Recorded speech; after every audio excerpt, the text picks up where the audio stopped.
Il y a la NASA qui vient de faire un communiqué pour leur budget. Je pense que Stardust a plus de budget. Vas-y, envoie, s'il te plaît. Ça m'intéresse. Revitalize Human Space Exploration. Bah oui, oui. C'est une autre manière de dire. Le budget de l'année fiscale 2026 dévitalise tout, tout le reste au profit de l'exploration spatiale humaine. Alors, voyons ça. Waouh, la vache! Pour l'human. Moins pour tout le reste. Vous voyez? Cuts, reductions and consolidation. Sciences spatiales, moins 2 milliards. Support de mission, moins 1,1 milliard. Observation de la Terre, moins 1,1 milliard. Technologie spatiale, moins 530 millions et quasiment moins 1 milliard pour le SLS Gateway. Oh. Ah, attendez, il y en a d'autres. Moins 500 millions pour l'ISS, moins 346 pour l'aéronautique et pour l'engagement auprès des jeunes et de la diversité et de tout. Moins 143. Est-ce que je vous avais dit que c'est ce qui allait arriver? Oui. Moins 50% environnement, c'est pas mal non plus. Oh putain, oui, j'avais pas vu. Aïe, aïe, aïe. Ah la vache. Plus 64% pour tout ce qui est sécurité du territoire. Bizarre, hein. Donc Space Science, c'est considéré comme une Lower Priority Research, donc une recherche de priorité basse.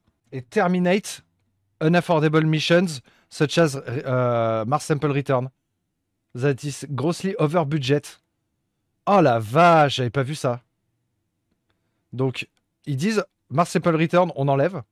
Parce que tout ça, c'est de la priorité basse. Donc, ils aillent se faire foutre, en gros. Oh la vache! Mais c'est pire quand on lit les descriptions, hein. Science d'observation de la Terre, c'est de pire en pire. Et restructure les missions Landsat qui sont, je cite, plaquées or, puisqu'elles coûtent 2 milliards de dollars. Combien de moins? 1 milliard de moins. Ensuite, Legacy Human Exploration System. Legacy, il faut comprendre le SLS et SLS Orion Gateway. Moins 800 millions. Alors, c'est quoi leur justification? Trop cher. Donc, ils proposent de mettre fin à la Gateway et d'arrêter Orion. Cette administration pro-science est incroyable, hein. Technologie spatiale. Moins 500 millions, donc 50%. Le privé qui, lui, ne lâche pas les brevets, hein. Ça, c'est très, très particulier, ça, hein. En gros, ça veut dire que si le développement ne se fait que par le privé, bah, SpaceX, imaginons, ou Blue Origin inventent une nouvelle technologie de propulsion, ils vont la breveter, elle sera à eux, quoi. Elle sera que à eux, en fait. Moins 500 millions pour l'ISS. Donc, moins d'astronautes à bord, moins de recherche, désorbitation vers 2030, des stations privées, moins de cargo aussi, donc ouais, moins d'équipage, moins de cargo, du coup. Donc, aéronautique, moins 346 millions. Ils vont encore au privé, c'est ça? Non! J'avais pas vu! Ah, sa mère! Ah, la vache! Suppression du programme de recherche pour une aviation verte pour se concentrer sur la défense et l'amélioration du contrôle aérien. Ça, c'est suite au crash de Washington. Et le dernier, mais last but not least, hein, moins 143 millions pour les STEM. Et regardez, non mais ça c'est ouf.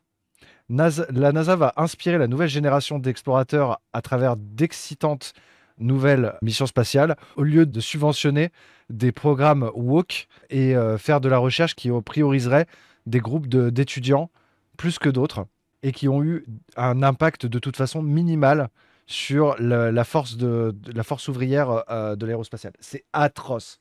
Non mais là ça craint, hein. En fait, je m'attendais pas à ce que le document soit aussi violent, quoi. J'avais call le truc juste après l'élection présidentielle américaine, quand on discutait avec Hugo Lisoire. Je vous jure que je l'avais call. Et tu vois, c'est là que je me dis, est-ce que ça ne mènerait pas à l'avenir, puisque bah, tu as écrit un bouquin sur l'avenir, tu es médium, donc je te demande, euh, Oula, oula. est-ce que ça ne mènerait pas dans l'avenir au fait que, vu que le public finance beaucoup le spatial, y compris le spatial privé, est-ce que ça redéfinirait pas l'avenir du spatial comme il faut que ça soit du spectacle? Là où des missions, on va dire, scientifiques longues, qui prennent du temps à arriver à telle planète pour faire des survols, pour faire des machins et des assistances gravitationnelles, ça, c'est pas vendeur. C'est moins cher, mais c'est pas vendeur. Est-ce que du coup, à l'avenir, ça nous ferait pas un shift où le spatial habité et le spatial réutilisable seraient beaucoup plus financés par les pouvoirs publics, parce que après tout, c'est eux qui balancent le plus de fric dans toute cette histoire, au détriment, du coup, de missions spatiales scientifiques qui, elles, avant ne rapportaient pas d'argent et maintenant presque ne rapportent plus de visibilité, en fait. J'ai posté ça il y a 5 mois, le 23 novembre 2024. Je suis médium. Et je pense Mm. que peut-être que l'industrie spatiale serait un peu folle de se dire non, mais le grand public, regardez, c'est toujours, ils veulent ça. Je pense que les humains sont assez prévisibles, ils vont se lasser. Ce serait très court-termiste, quoi. On peut pas dire qu'on n'était pas au courant, hein. Vraiment, on l'avait vu venir. Enfin, c'est quand on nous dit ouais, mais il faut voter à droite parce que la droite finance le spatial. Bah voilà, ouais, bah voilà, c'est ça votre définition du spatial. Bah non, moi c'est pas ma définition du spatial, c'est pas mon spatial, voilà.